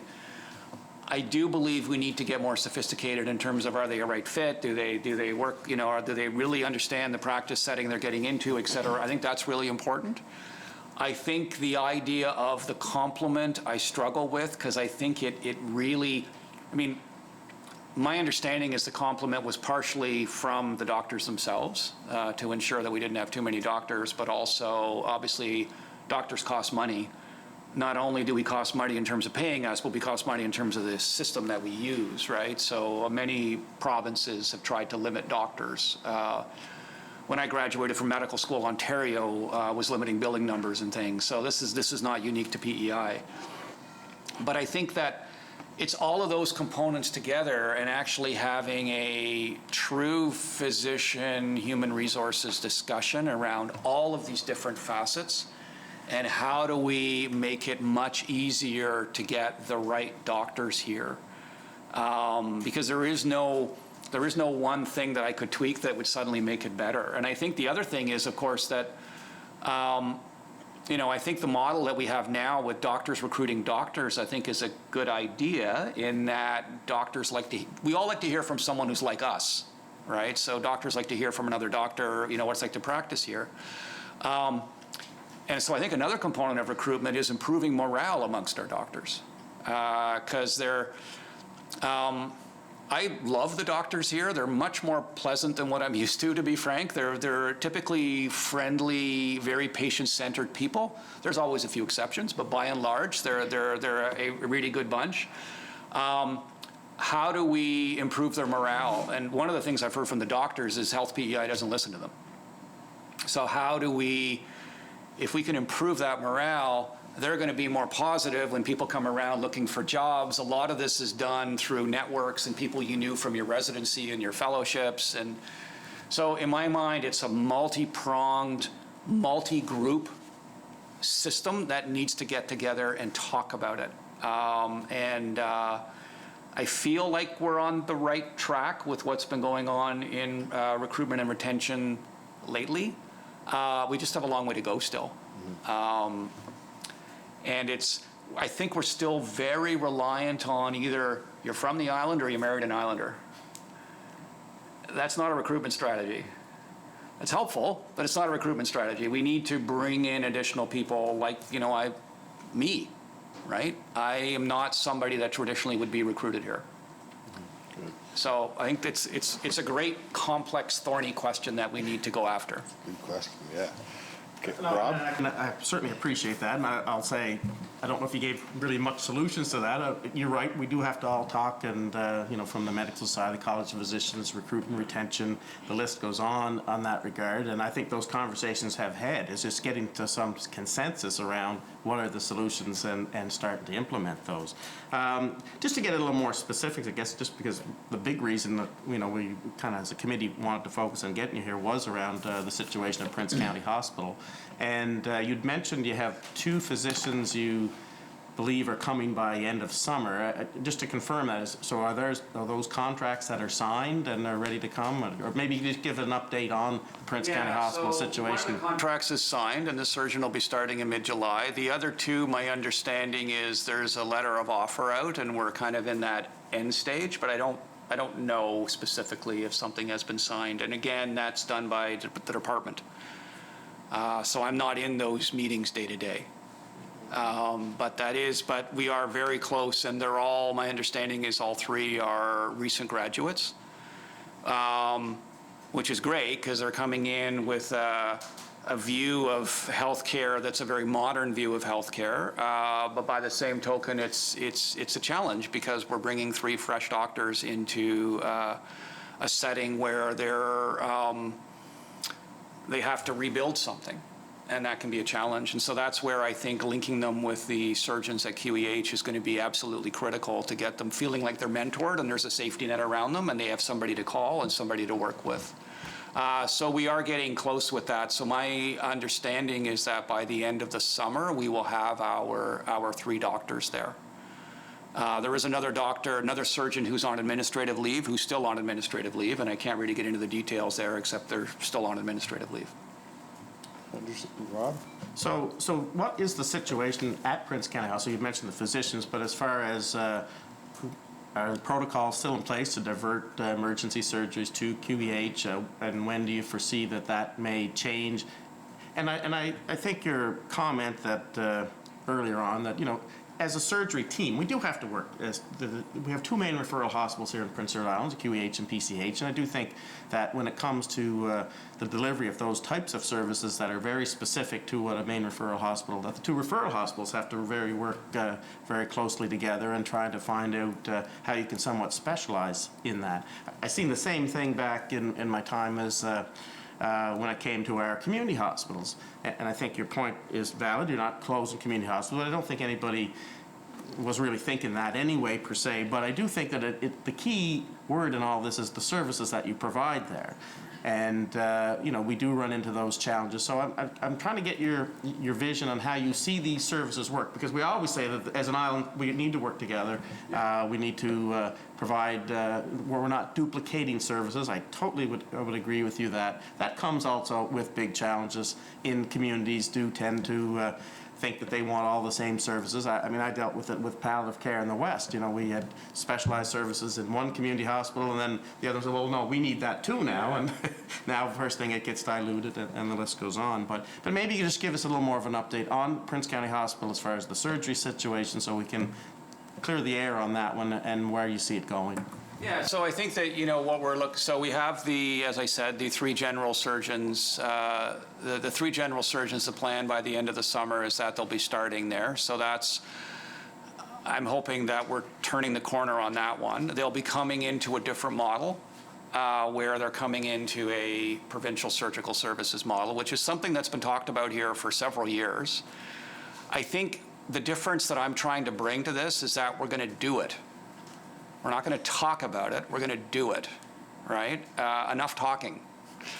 You know, we've done a lot of exploration around these things. It's not like this is it. I didn't show up with this idea from away and say this is what we're going to do. This is an idea that's been here for a long time. But we've lacked, for whatever reason, the ability to implement it, and I'm all about the implementation. At the same time, with our community hospitals, what I'm seeing happening, and again, you know, we got to recognize I've been here for 6 weeks in this role, right? But what I'm seeing happening at our senior team is, as these local issues come up, they're immediately being discussed in terms of the island. What do we need? What do we need for the island, and whether this is a good idea for whether we're doing this or not, et cetera, et cetera. So I think what you're going to see is a lot fewer one-off small little things happening, and more programs that are happening as part of a larger strategy that fit the province rather than just that specific area. But it's very, very early days, so I don't have a lot of specific examples to give you. But I think, you know, even like the emergency department issue with the nurses, right? Traditionally, what would have happened, I'll just be blunt, what would have happened is that PCH would have tried to bring in nurses from QEH. We'd steal from each other. And I've said, no, you're not doing that. We can't steal from each other. And so I'm setting these rules in place where it's like, no, we have to work together on how we're going to figure it out. We can't just assume that the east side of the island doesn't matter or the west side of the island doesn't matter. We all matter. And so it's setting those early days of those expectations and getting people to behave and think in a different way. You know, for example, the stipend that the City of Summerside and PCH came up with to bring in new ICU nurses, right? They're paying a pretty penny signing bonus for ICU. You know, one of the things I said, that's fantastic, and they have to be nurses from off island. Otherwise, you're just going to gut QEH, right? So, which I think in the past might have maybe been okay. It's not okay. And so it's very early days, but those are the kind of rules that we're putting in place so that we get somewhere. I will mention one thing. I mean, I know my talk sounds kind of negative and stuff, but I do want to highlight one thing that I was really proud of, which got like no media attention at all whatsoever, which meant it worked well. And I know Stu's over there. But it's, you know, when we had to close the dialysis unit at QEH a few weeks ago, because we found bacterial contamination in the water supply, and it just happens that's my specialty, so I was able to help out as a physician in giving advice on culturing and things like that. But it went so smoothly. And it was, you know, we spoke to the patients. We talked about how we had to move people over to PCH for 1 or 2 dialysis shifts while we sorted this out. Everybody came together. There was no us versus them. It was all we. And at the end of all of it, I said, guys, this is the model. This is what we should be doing on the island, and I don't see a lot of this. So this is what the future looks like, where we have each other's back and we're all working for the betterment of islanders rather than just for, you know, our own dialysis patients, and you have to figure out your own thing over there. So It's early days, but I feel like there's a little glimpses here and there. Dr. Gardam, are you okay for another 25 minutes of questions? And Yep. we're gonna, so what we'll try to do is maybe just, like, I'd like to see maybe a quicker flow of back and forth potentially, so we can get as much variations of questions in, if that's okay with the committee, or you can keep it this pace, it's fine. Rob, last question? Yeah, I'll try to keep it, like I say, I have lots of questions and we may go around, but I don't want to hog all the time on this. But just when it comes to the issue of trying to resolve some of these issues, one of the big issues that tends to come in is also the money and cost of this. And, you know, one of the factors is if you can't provide some of the services here in Prince Edward Island, you have to provide them to the patient, so you have to provide to them off island, and sometimes you can't always control the costs of that. So I am kind of curious to what role financial restrictions may have on you as a CEO on this, or is it just blank check, solve this problem and let's move on to other issues? Yeah, you know, it's a good question. I haven't gotten into the financial details so much. I mean, so much of what we spend money on in healthcare is people. We don't have a lot of those. And so Health PEI makes up for its deficit every year because of vacancies. That at some point, if we start firing on all cylinders here, that's when the accountants will come calling, right? Because we're able to get away with what we're doing because we're not filling all of these positions. I do think one of the baked-in challenges that we have here, which is not easy to fix, is the fact that if you took a system of 1.5 million people versus a system of 150,000 people, the 150,000 people system does not cost 1/10 of the other, because there's some base, like we don't have any economy of scale here. So we're paying top dollar for everything, whereas if you're Ontario with 14.5 million people, you can do all sorts of regionalization and moving around and saving money, and we don't have the luxury of doing that here. My sense is that if we were able to show real delivery on things and provide better services to islanders, where islanders felt like they were being listened to and they started to respect their healthcare system. I haven't had the specific conversation with government, but my sense is that if we were able to do that, that people would probably feel okay with spending more money, up to a limit, right? You can't just blow the bank. We're already spending, we're the largest chunk of the budget, obviously, right? And I'm all about questioning everything we do to make sure that we're giving the best quality care at the lowest price with the highest satisfaction. That's the unicorn that you're always trying to get to, right? And I feel here we have a lot of improvement that we could do in there, for sure. Carla? Thank you, Chair. And Dr. Gardam, I have to say thank you so much for coming into the committee, and on a personal level, because you've instilled a hope in me for our healthcare system that I have not had for quite some time.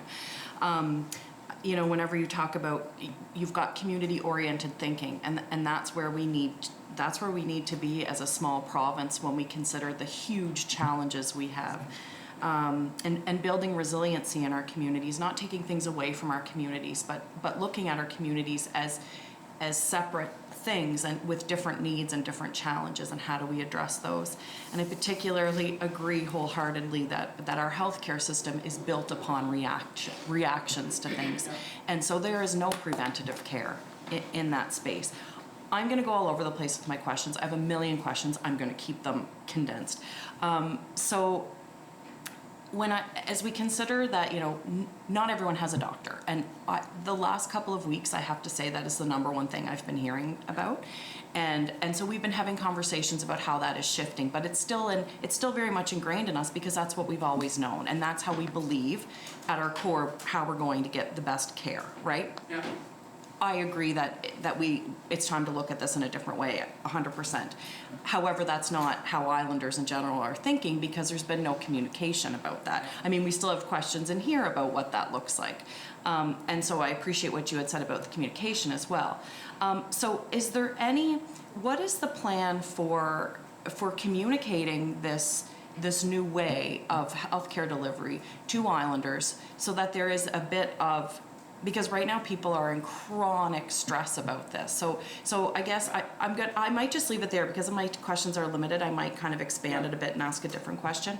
But you had mentioned earlier about, for example, getting away from orthopedic surgeries, which is a great lofty goal. And as we consider how many people are on the wait list for those things right now in PEI, because we have no preventative care. We allow people to get sick to the point that we can barely help them and they're in crisis. Tons of people who have been waiting days, months, years to see a doctor for chronic issues. They may never see one. So I guess my question would be, how in challenging the status quo, I know you're up against a lot in our current system. How long-ish do you think it will be before we see movement?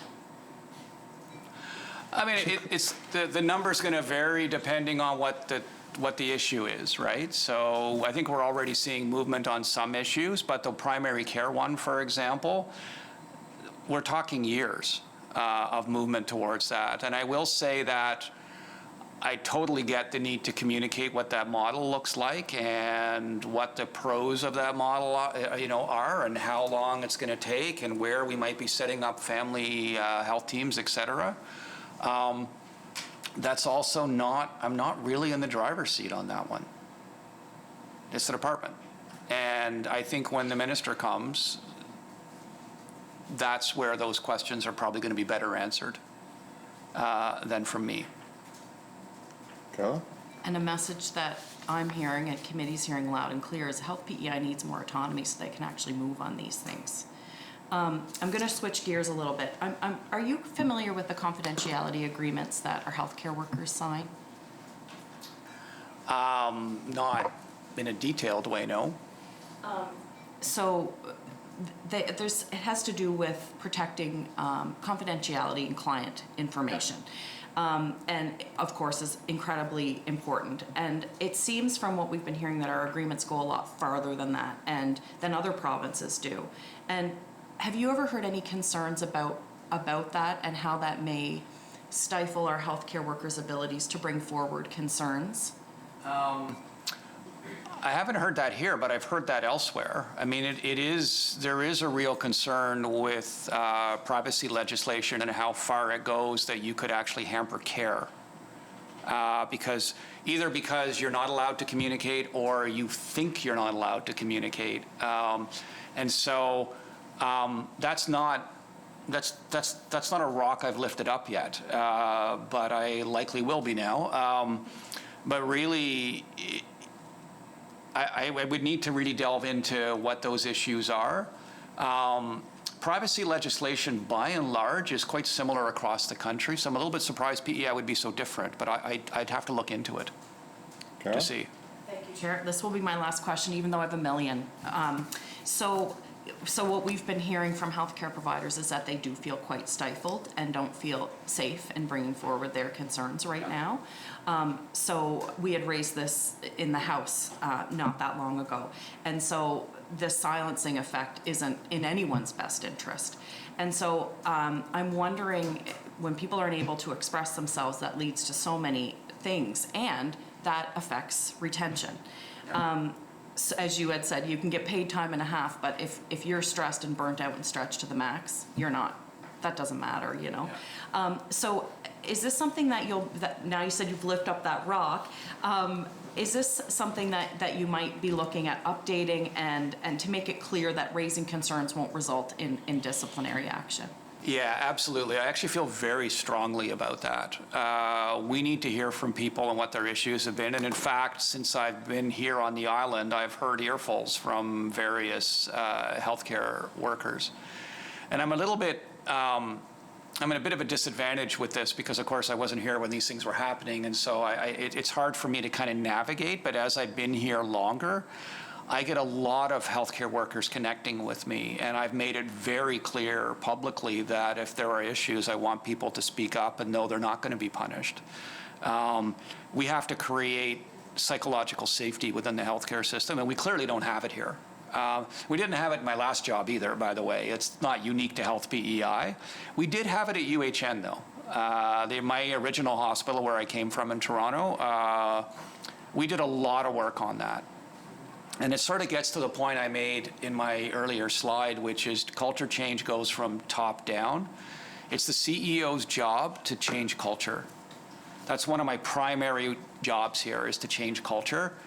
All of the work I've done as a consultant is about safety, staff safety, psychological safety, and I've done that in a variety of places in the world, many of which are way worse off than PEI. And so that is like, you don't have to convince me of any of that. That to me is so important. Thank you. Good. Sydney? Thank you, Chair, and thank you so much, Dr. Gardam, for coming in. You had mentioned about home care, and we all know about like the shortage of beds in long-term care, and then that backs things up in our hospital units, which backs things up in our ER, which can't shift to the units, which it's a cyclical effect that keeps going. Oftentimes when we hear about new investments in home care or trying to keep people at home longer, there's all kinds of criticism about whether it's privatization or the unions are upset, but like also we're very short-staffed too. So when if we said we were going to do it all ourselves, where do those people come from as well? I know it's early days, but can you speak to previous experience with trying to use home care to fix a problem, or if you have a glimpse into what the direction we're taking with that? Because I do think that's a solution. Sure, it's a topic near and dear to my heart. I mean, my dad died 2 years ago, but we tried to keep him at home with my mom as long as humanly possible. He ended up in long-term care in a veterans home in Ottawa for the last few years of his life. Like many of you, I've experienced it personally in my family, right? So I think that the model in Ontario has been most home care is private providers. Either it's for-profit or not-for-profit. So there's a couple big players in the Ontario market that deliver home care services. Our challenge here, of course, is that having private providers here, where are they going to get their staff from? Health PEI, right? So we need to think through how that works, because if they're pulling from our own staff, it's not really helping us. But that is what I'm used to, and I don't think home care works particularly well in Ontario either, although I do believe it's further ahead than here. I think first of all, it's the mindset shift that home care is important. And I think we're there now, and there have been investments made in home care, and we made good progress with figuring out, as I said, our electronic health record, which was also something that spun around for quite a while. And so I'm trying to cut through the endless perseveration and do it. That's sort of my thing. So I think home care, we are inching our way towards there. The other area that to me is so important is restorative care. My experience in Ontario was we took one of our old hospitals, two of our old hospitals, and made them into restorative care hospitals, where they actually took referrals from all over the GTA. And the original thinking behind them was a little bit of, we need to get ALC patients out of the hospital and we'll put them there. But lo and behold, when you give people appropriate, like, PT and OT support, and they start to get rehabilitated and walking and chatting with people, over 50% of them went home. And so there's like, that's pretty obvious to me. We need to restore our restorative care units. Of course, what happened with COVID, we closed them. Those staff got sucked up by the system because we're short of staff, and now there's no staff. So I think we're very early days with home care, but I'm a big supporter of it. And it'll take us, again, a few years to turn that ship around, but at least now we're focused on that model. And we'll be limited again by staffing. Sydney? Thank you, Chair. I appreciate that. Switching gears into you had talked about wanting primary care to be community-driven, and you believe in keeping the resources there, and that's good to hear. You had mentioned about the iterative nature of that care, and trying to find the rather than coming in with just a blanket way of we're going to do this everywhere, Yep. finding an example in a community where it would work. You've got the players there.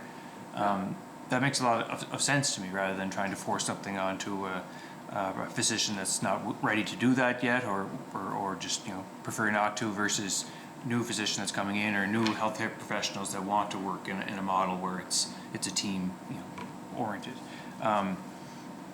You can also be criticized for being disjointed when we roll things out like that. So what's the plan for making sure that is cohesive and doesn't come across as disjointed to the public when it's actually very much a planned thing? You want the right players in place. No, I mean, I like that question, because that model of doing things is sort of integral to the way that I work. So I'm, as an academic, I work in complexity science, which is how do you take complex adaptive systems like healthcare and nudge them in the right direction. Maybe I can answer your question with a 30-second story. I was invited by the government in New Zealand to help them develop a hand washing program for the whole island. So both islands, the whole country. And the reason they invited me was because they had tried to do a one-size-fits-all, top-down, ram it down everybody's throat. You're all going to use the same posters. You're all going to do this. You're all going to do that. It's going to be the same. They spent $5 million on it, and they got nowhere. And so they asked me to come because my model was, let's set high-level, simple rules that we all agree on. When you're supposed to wash your hands, a couple simple rules, and then you figure it out. So people on the South Island, which isn't particularly friendly with the North Island in New Zealand, their thing was all about, we don't want those damn Northerners telling us what to do. So we're going to come up with our own program, but as long as we meet the simple rules that we all agreed on, they came up with their own program. And because it was local driven, local owned, people flocked to it. It was the same thing that happened to me when I was in Ireland, and I was working between Dublin and Cork, and Dublin and Cork are kind of like they're the equivalent of Charlottetown and Summerside. Let me just put it that way. Anything that came out of Dublin was not going to fly in Cork. Anything that came out of Cork was not going to fly in Dublin. But we set simple rules that we all agreed were key. So for primary care, for example, it might be you have to have access to a practitioner within a set time frame. You need to be able to get the following services in your neighborhood. There needs to be resiliency. So if Dr. Gardam goes on vacation, the whole thing doesn't shut down. Simple rules, and then say to Tignish, fill your boots, figure it out. How are you going to, you want to recruit doctors by paying them a bigger stipend to come to Tignish? Go nuts. You want to develop a different kind of community center, like when I was up west, right? They've got the community that's built the healthcare center there. You want to do that? Fantastic. As long as you're obeying by our simple rules, as long as we don't turn around and find out, no, we've done away with all doctors. We're just using nurse practice. Like, we've got rules. Follow the rules, but I'm going to empower you to figure out how to make that work in your community, because what the hell do I know about your community? I know nothing about your community. I'm not going to be able to come in there and tell you what to do, but you'll be able to tell me what you want to do in your community. So that's why it might seem disjointed. It's not. It's very sort of anchored on these high-level principles that we all have to follow. Thank you. Zach? Thank you, Chair. Thank you very much, Dr. Gardam, for coming in. I'll keep these as short as I can. I just have two questions. The first is with regards to, I believe it was your first slide where you had said that you're trying to pull mental health and addictions into Health PEI, where you feel it's a little bit disjointed. And I'm sorry, I'm not saying that you said it was disjointed, you just really want, because again, some of the conversations that I've had, people, especially with the pandemic, and I personally think that people's mental health will continue on, even as the pandemic, as we slowly come out of it. But I'm just kind of curious as to how you see pulling mental health and addictions into Health PEI. That's going to be, again, I wish I could tell you I could fix these things in a week, right? That's also going to be a long process. Right now, the psychiatrists are really quite far removed from the rest of the system. We've been posting for a head of psychiatry to have somebody that we can start to work with who can start to guide the psychiatrists. We haven't been successful in that yet. But that is one key thing for us. Another key thing is going to be co-location. So as we talk about delivering primary care, I want to co-locate mental health in the same building. I mean, why should you be going around as an islander? I mean, it was interesting when I was up west visiting doctors' offices and hospitals up west, none of the tour involved mental health because they were seen as completely separate. They're in a different building over there and we don't really talk to them and that's not right. Right? So it is about co-location and even just starting the conversations that this is about islanders, not mental health. It's about mental health's a big component of it. And so, again, I think people have argued that we've kind of demoted mental health in the structure. I argue that I actually want to raise it in the structure because it's by incorporating mental health into all the care that we provide, I'm going to give you better care. But that's going to be a while. I mean, one of the conversations I had with the medical society yesterday was, we got a new team in here. We're all way out on a limb here, and we need the doctors to help us. We need them to step up into leadership positions. They need to help us. They need to be part of the vision. They need to help us move it forward. It's easy to sort of be a bit of an armchair quarterback, and we need people to step up. And so having doctors in mental health stepping up and helping us with leadership is going to be that first step of many steps to getting us along that road. Zach? Thank you, Chair. And the last question, you talked a lot about retention and also staff hiring. I know you are actively looking for a CEO. I think I don't know if I can speak for the entire committee, but I do believe you're doing a very good job. Would it be something that you would ever consider on a full-time basis, or? Yeah, I'm keeping my cards close to my chest on that one. You know, just to be very honest with the committee, what's of interest to me is if PEI wants to change. Do we have enough alignment that we want to change, or am I going to be the next CEO who throws himself against a brick wall? I'm just being really blunt here, right? Because I'm not interested in throwing myself against a brick wall. I think it would just be exhausting. And I think that,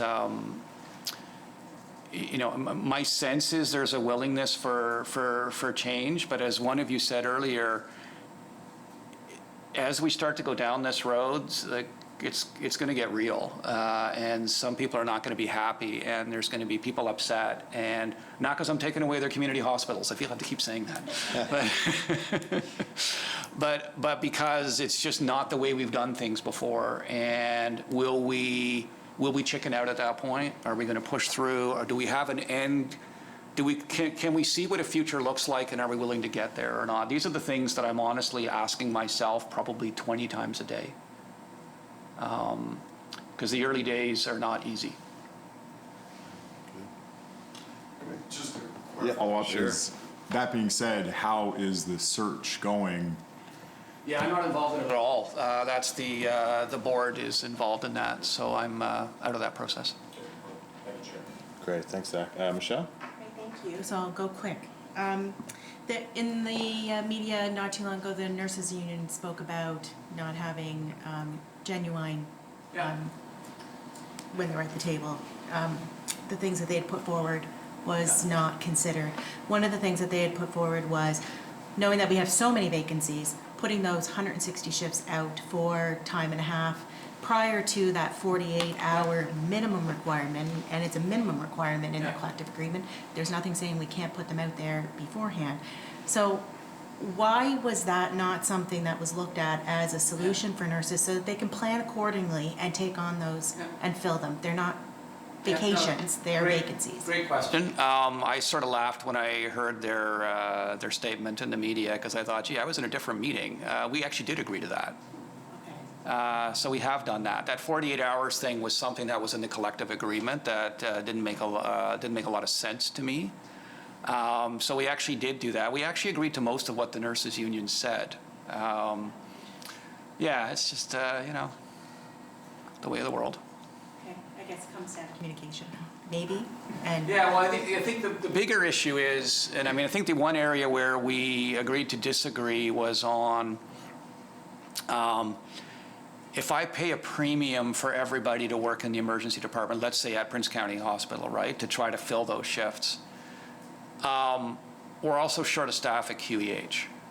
We're also short of staff in our ICUs. We're also short of staff in our long-term care. Like, that very rapidly becomes a monster of how do we figure that out. So my comment to the nurses union was that's something I'd like to discuss, not as a knee-jerk, not as a one-off, but at a more, let's talk about the whole system this fall and figure out how we're going to do that. And it may very well be that, I mean, it's simple supply and demand.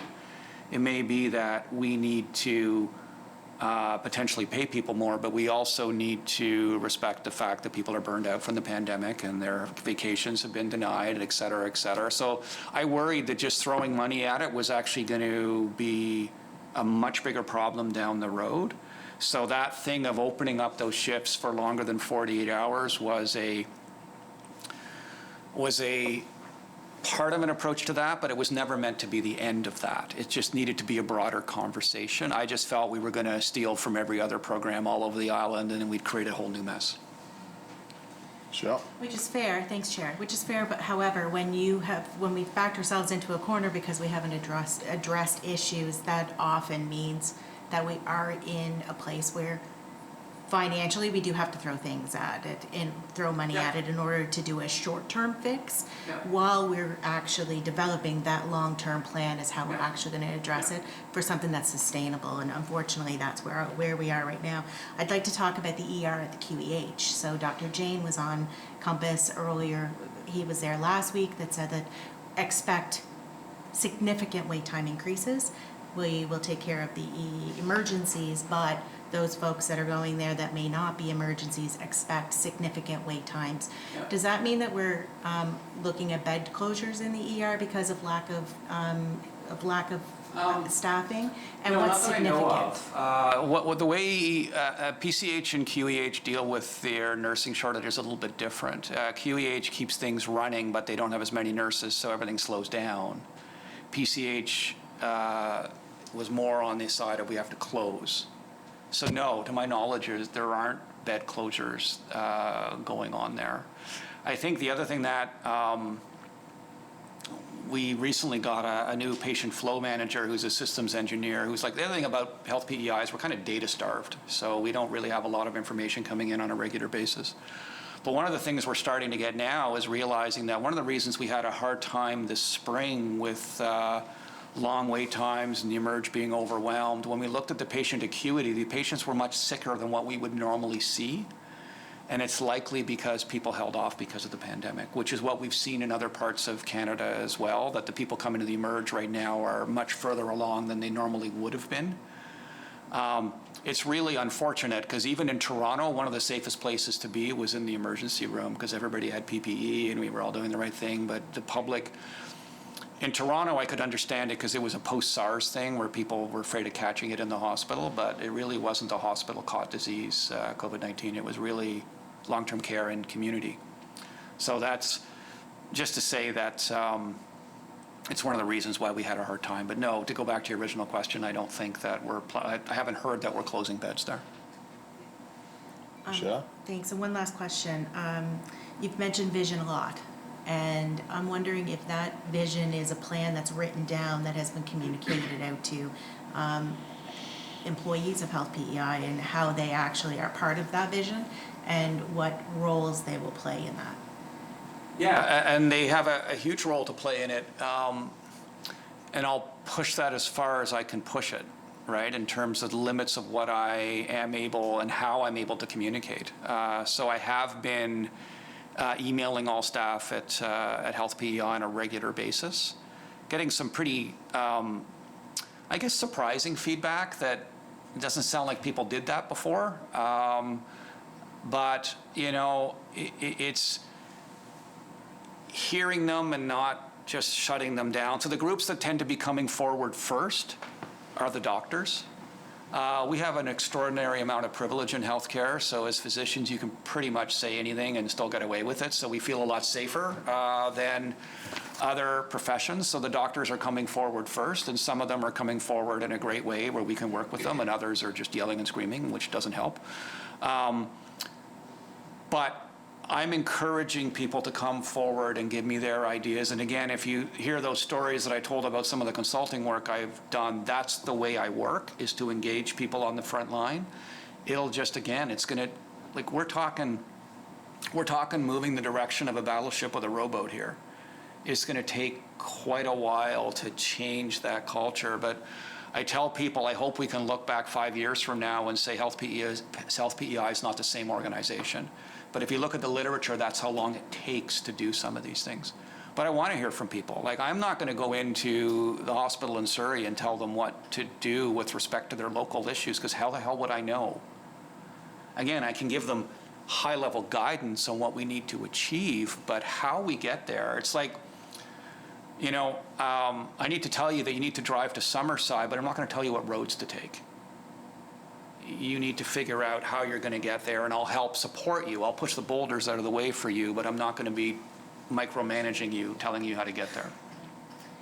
And so I'll just make one comment to that. And you did allude to this at the very beginning, and I'm sorry, Chair, I could go on, and you know I could. But so one quick, so I have breast cancer in my family. I'm high risk for breast cancer, and I need a mammogram every single year, and sometimes twice a year because of findings. So one of the things that concerns me a lot, and you touched on this about we need to look at where we are with services across the board.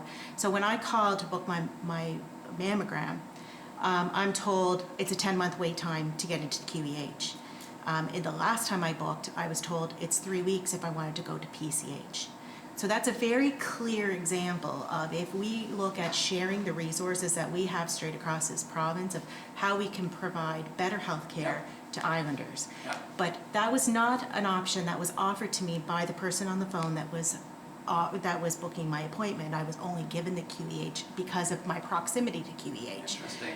So that would be one suggestion that I Yeah. would provide, that if we have shorter wait times in places, we need to communicate that out to employees of Health PEI, whether it's doctors who are referring to neurologists, refer to the neurologist that only has a 6-month wait time. If it is somebody who is referring to the PC or referring for mammograms, look at both wait times and give them the option so that they can make the best choice for themselves. Not everybody can go to the PCH. I can get in my car and go. Not everybody can. But if I divert to PCH because I can, that opens up other times where somebody else that does not have that ability can actually maybe get treated earlier. So that's a real life example that I'd just like to share with you. And it's only because I asked the question, it was not offered to me as a solution. You know, it's a great example of the old ways that we did things, where PCH and QEH are, and might as well be in separate universes, yet we actually have a provincial radiology program. It's the same radiologist reading the films no matter where you are, right? But we haven't yet gotten to that, a concept of a centralized booking where you have access to all the resources on the island. That's an obvious way forward. It's simple. Yeah, and it's very simple, and lo and behold, gets improves some of our waiting times. Like, it's all good. Nobody loses in that scenario, right? You get faster care. We're able to redistribute things better. Islanders are going to be happy because they're not sitting around wondering what the hell's going on with their film. No, it makes total sense. Thank you, Jennifer. Is this change going to be evolutionary or revolutionary? I like a good revolution, don't get me wrong. I think it's a question of how much we're allowed to do and able to do, right? I mean, I have to acknowledge that we exist within a larger system, and there's many players within that system. And as I said, Health PEI is quite tightly held. It always has been. And so how far can we go? Yeah. The only Right? reason- And I think it's a great question. It's a question I ask myself all the time. The only reason I asked that is because it was in on page 9 of the speech from the throne. I spent a long time reading it because we all care about healthcare, we all care about wellness, we all care about these things, and I just want to make sure that Health PEI is in flow with the department, because there's an ebb and flow there. So whoever's conducting the political side of things should be looking at direction and helping with that. And in the speech from the throne, it said evolutionary versus revolutionary, and when we talk here, it seems like it's something more. So I know that this is going to take, culture is hard to change, Yeah. and and I just look at one little piece about Prince Edward Home is in my district, and I know the ins and outs about restorative care, and I know what's happened to that building based on the dementia crisis, based on the Unit 9 crisis, Yeah. based on the gutting of that wing. And so those things are all, which now the culture at PE Home has changed, and that's where the clients I represent at. Yeah. So it's a very hard process. One change can really expand into a number of different files. Yeah, So. absolutely, which is why, again, I go back to our org structure. I mean, org structures don't lead change, but they support it. And I think we've got a new structure which allows us to deal with all those intricacies and interconnectivities. I see healthy debate and tension as a good thing. Yeah. I see my role here is probably to push, and we'll have to figure out how hard I can push, Yeah, exactly. right? Well, we really appreciate we took 2 hours at it. I think it was a great debate and a great place to start and to have you in here. I hope the committee's happy with the presentation today, and we really appreciate your time, Dr. Thanks for having me. And thank you for coming in today. And if there's anything else that you would like to talk about or suggest, you can always write our clerk or write the Great. committee, and we'll make sure Yeah. to note that. No, I'd be very happy to. Thank you. Great. Thank you for Dr. Gardam. So we'll just take a very short, quick break, and then we'll ask Dr. Gardam to exit, and then we'll just continue on with our meeting, which would be quickly.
We're just back to finish up. Can we move on to number 4, discussion of scheduling? Heads up, the committee will be meeting outside its normal time slot next week, in addition to the meeting on the 23rd with the Nurses Union. Minister Hudson is willing to come in the morning of the 25th at 9:30. He will be speaking to recruitment and retention, medical homes, dementia care, and the women's health strategy. Is the committee all right with the scheduling of the afternoon meeting on the 25th as well? The chair of the Health PEI board is available to present on that day, potentially, not, maybe. I just wanted to know if it was okay with the committee if we have that meeting at 9:30 in the morning, if the chair of the Health PEI board is available to schedule an afternoon meeting, just because the calendar is pretty full, so that looks like one of our only options to have chair in.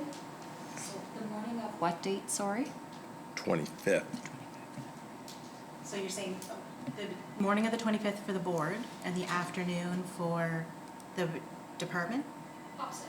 So morning is the minister, that's confirmed, I'll send that notice out ASAP, and then if it's okay with the committee to offer an afternoon meeting on that day as well. It'd be a full day, but calendar's pretty tight right now. Okay. It's okay? Okay. On the 25th? Yeah. Would you be able to look for a substitution, or I think we'd have, if we have, might have quorum potentially, and that would be the only thing. So I'd ask the committee if they can find a substitute or something, just so we can have quorum for that meeting, and if we're in agreement. So any discussion on that? Any further discussion? So yeah, So just Michelle. to be clear, a regular scheduled meeting on the June 23rd, which is already in calendars, and then you'll book the morning and afternoon on the 25th. That's Thank you. correct. If we can get the presenter in. Isn't confirmed yet, but I just wanted to make sure it was okay as an option. Yeah. Any new business? Oh, sorry. Yeah. New. And I'll just say, Chair, that list that you just read out that the department is coming to speak to us on is Yeah. a very lengthy list. So what's the timeline that we're allotting to that meeting? Is it 10 to 12 is what we're trying to pack it all into? We would be looking at that time frame to wrap it up by 12, and then back at 1:30 potentially. Okay. Yeah. Yeah. Would keep the meeting to within 2 hours, and we just set some parameters around each topic. Yeah. And I will say, just for each subject, he's bringing in different support staff. So there'll be a little bit of a rotation possibly, but we'll try to cover each topic. I guess between recruitment, medical homes, dementia care, and women's health strategy, we can give him some advisement on what you'd like to see first, or the order of that. No? I'm okay with whatever order they. Sydney? Oh, sorry. No, I agree with Michelle. I suspect that he's bringing in different people for each ground. He's probably got them scheduled. So Sure, I'm yeah. okay with him determining the order, Okay. Perfect. Great. unless they all come together. Yeah. No, exactly. Great. So we'll move on to number 5, new business. Is there any new business at this time? No. So can I get a motion to adjourn? Carla Bernard. This meeting's adjourned.